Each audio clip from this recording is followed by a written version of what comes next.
네, 지금 나가는 화면 2012년 9월자 수배 전단입니다.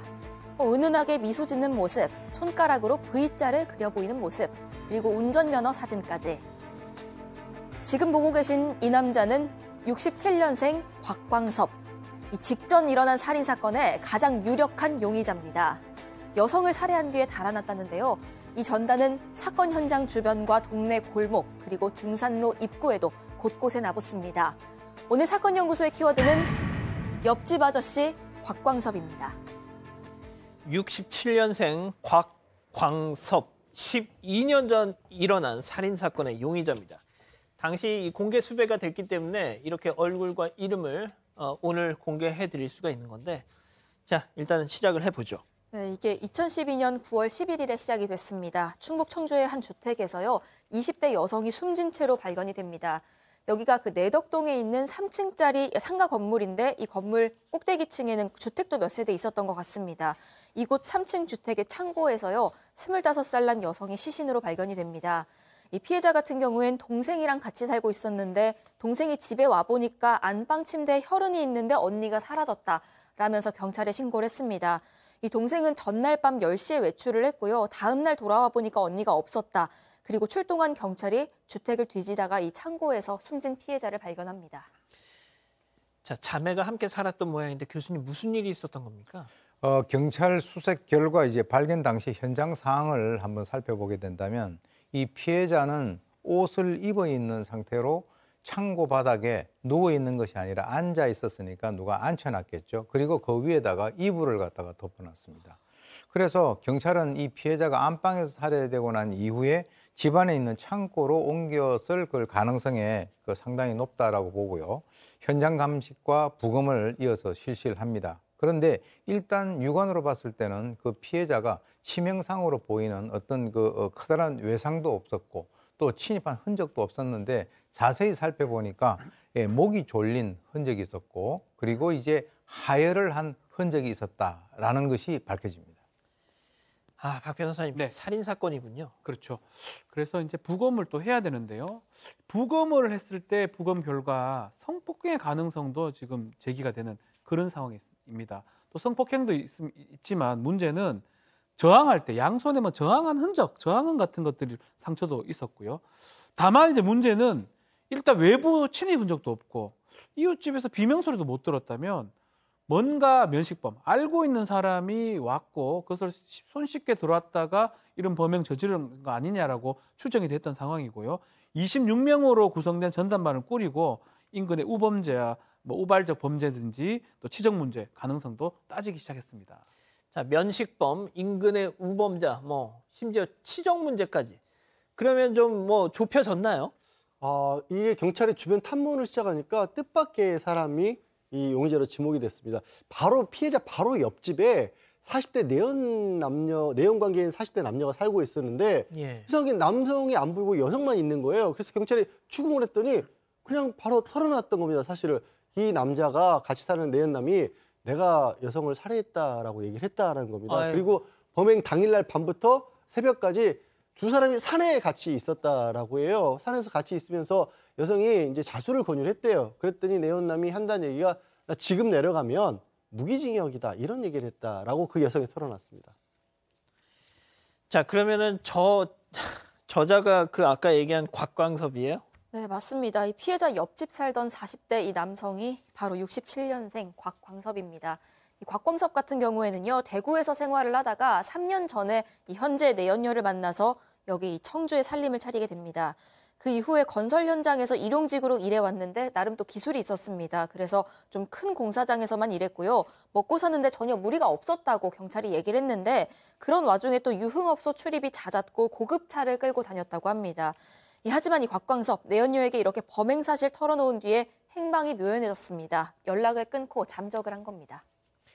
잠적을 했다 보니까 저렇게 지금 보시는 것처럼 살인사건 용의자 수배 전단을 전국에 이렇게 뿌렸던 모양이죠. 맞습니다. 그렇지만 이거 완전 유력한 용의자라서 공개 수배한 것도 아닙니다. 이미 다른 전력이 있었던 걸로 지금 확인이 됩니다. 곽광섭이. 이 2004년 7월 달에 대구에 있을 때 자신의 친딸하고 내연녀 딸을 수차례 성폭행을 해가지고 아휴. 그때 구속 기소돼서 징역 5년형이 선고가 됐었는데 이 술 먹었다고 좀 까달라고 하면서 뭐 항소심 또 진행을 했었는데 당시 2심도 똑같이 징역 5년이 선고됐고요. 출소 직후에가 2010년인데요. 그때부터 지금의 내연녀를 만났다고 합니다. 이렇다니까요. 이게 뭐 물론 그때하고 지금하고는 뭐 양형 기준이 조금 달라졌다고 뭐 하더라도 참 제가 이 입으로 옮기기도 참 그런데 자기 친딸과 내연녀의 딸을 그렇게 했던 인간이 5년 살고 나왔습니다, 교수님. 그러니까 이제 그런 조치가 지금 현재 2024년의 어떤 시각으로 본다면 아주 미진하기 이를 데 없는데요. 사실 이제 이것과 관련돼서 선고를 했을 당시에 위치 추적 장치 제도가 없었고요. 그리고 이제 전자발찌 제도 같은 경우는 2008년도 9월에부터 시행이 됐거든요. 따라서 이제 전자발찌 착용 명령 또는 뭐 신상 공개도 되지 않은 그런 상태였습니다. 그런데 그때부터 사실은 이 사람은 성범죄자이기 때문에 성범죄 우범자로 지정이 돼서 경찰 관리를 받고 있긴 있었는데요. 실제로 이제 우범자 실태 점검들도 했었고 또 이 사건이 발생하기 바로 그 달 초에 이 경찰이 이 곽광섭의 생활 실태를 간접적으로 파악을 하긴 했지만 결국 이 사건을 갖다가 막는 데는 실패를 하고 맙니다.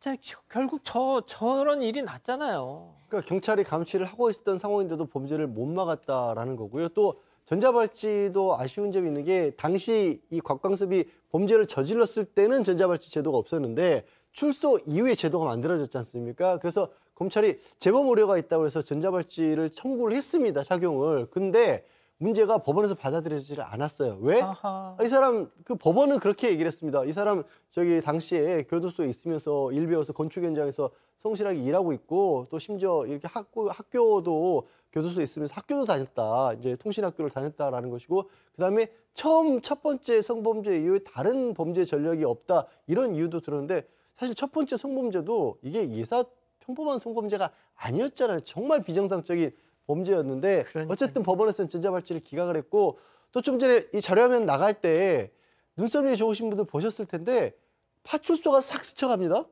범행 현장이 파출소에서 5m밖에 안 떨어져 있었어요. 세상에. 아이고, 참 최근에 어떤 분이 뭐 이런 말씀하셨죠? 집 앞에 이사 온 사람이 떡 돌리는데 조두순이다. 이러면 감당할 수 있겠느냐? 응? 자, 이제 이런 뭐 전자발찌도 전자발찌고요. 성범죄자 알림이 있잖아요. 이게 자녀가 있는 집에는 만약에 그 인근에 저런 인간들 오면은 집으로 자녀가 있는 집에 우편 발송이 됩니다. 자, 그런데 그거 아세요? 20대 여성들 그냥 1인 가구 이번처럼 자매들이 사는 이런데 거기는 성범죄자 알림이 사이트에 들어가가지고 직접 조회를 하지 않는 한 저런 인간들이 옆에 와도 알 수가 없어요. 자녀가 정작 요즘에 얼마나 20대 여성들 1인 가구가 많습니까? 그런 사람들이 성범죄자 알림이 여기서 빠져 있다니까요. 우편으로 보내줘야 알지. 그걸 언제 그 웹사이트에 들어가서 앱에 접속해서 그걸 일일이 확인하고 사냐고요, 요즘에. 에? 자, 그러니까 다시 이 내용으로 돌아가면 전자발찌.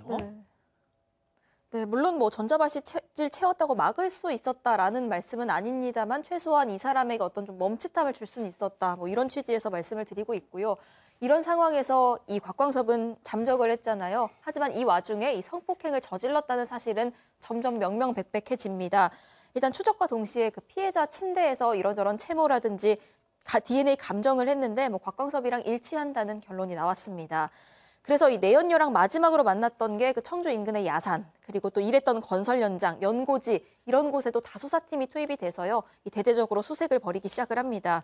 그런데 이 곽 씨가 신용카드도 전혀 안 쓰고 휴대전화도 집에다가 두고 나왔습니다.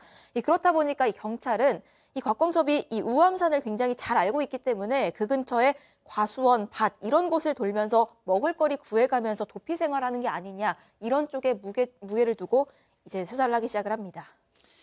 이 도피극이 그래서 어떻게 끝났습니까? 정말 허무하게도 사건 발생 4일 만에 이 곽광섭이 우암산 인근 절 근처에서 시신으로 발견이 됐습니다. 등산객이 발견을 했고요. 신분증이 들어있는 지갑은 있었지만 유서 같은 것들은 따로 없었는데 정황상 극단적인 선택을 한 것으로 그렇게 보입니다. 왜냐하면 들으신 것처럼 경찰도 이 우암산 부근을 주목을 하면서 집중 수색을 하고 있었고 또 우암산 초 입구에 뭐 등산로 이런 데도 이 수배 전단 같은 게 붙어 있었기 때문에 심리적 압박감을 견디지 못했던 걸로 그렇게 추정이 됩니다. 자, 그 교수님 뭐가 됐든 법에 이 엄중한 처분을 받았어야 되는데 절해버렸어요. 예? 빠져나갔죠. 사실 이제 처음에 피해자 동생이 경찰에 신고를 했을 그때 출동한 경찰이 옆집에서 이 곽광섭이 내연녀를 갖다가 만났는데 그냥 일상적인 조사만 했어요. 그런데 나중에 이제 그 피해자 시신을 발견하고 난 뒤에 다시 조사를 해서 옆집에 바로 이 성범죄 전과자인 이 곽광섭이가 산다라고 하는 사실을 갖다가 그때야 이제 그 인지를 합니다. 그래서 그 당시에는 이미 이 곽광섭이하고 내연녀가 우암산 인근 쪽으로 이동을 한 그런 상태였고, 그래서 이제 좀 아쉬운 거는 초기에 곽광섭을 좀 주목을 했더라면 내연녀를 갖다가 쫓아서 이 숨지기 전에 검거를 할 수도 있지 않았는가 이렇게 생각이 드는데요. 실제로 이제 그 본인이 생각하기에도 자신의 딸과 내연녀의 딸을 갖다가 성폭행한 이런 여러 가지 것들, 또 아까 얘기 나왔던 나는 이번에 들어가면 나오지 못한다라고 하는 것은 자신의 어떤 죄의 어떤 엄중함을 이미 인식을 하고 있는 그런 상황이었던 것 같은데 자기가 봐도 스스로 아마 인간이 아니다라고 하는 생각이 들었을 수도 있고요. 그래서 이제 극단적 선택을 한 것인데 스스로 자기에게 그 벌을 내림으로써 결국 비참한 최후를 갖다가 맞이했는데 사실은 이 사법의 어떤 그 심판대에 세우지 못한 것이 다소 아쉬운 그런 부분으로 남는 그런 사건입니다. 사건의 진실을 추적하고 싶다는 사반 가족분의 사연인데요. 궁금하시다면 사건반장 유튜브 채널을 구독해 주세요.